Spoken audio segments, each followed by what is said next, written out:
लाखनवाडा गावात पाणी टंचाईने नागरिक त्रस्त, ग्रामपंचायतीवर रोष।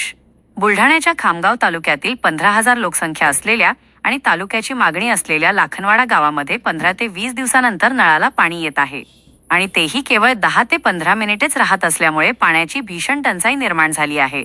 नागरिकांना कामधंदे सोडून पाण्यासाठी भटकंती करावी लागत आहे।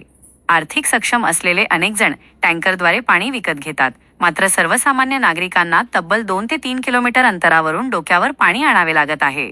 पावसाळा लांबल्यास गावातील पाणी टंचाईची समस्या अजून बिकट होण्याची शक्यता नाकारता येत नाही।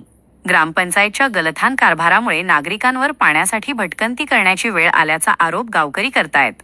लवकरात लवकर पाणी टंचाईवर योग्य त्या उपाययोजना करून ग्रामपंचायत प्रशासनाने किमान 3-4 दिवशी तरी नळाला पाणी द्यावे, अन्यथा आणि गावकरी आता आंदोलनाच्या पवित्र्यात आहेत। पाणी पुरवठा होणारी ग्रामपंचायतची विहीर पूर्णपणे आटल्याने इतर 2 विहिरी अधिग्रहित करण्यात आल्या, मात्र त्यातही पुरेसा पाणीसाठा नसल्याने उशिराने पाणी पुरवठा केला जात आहे।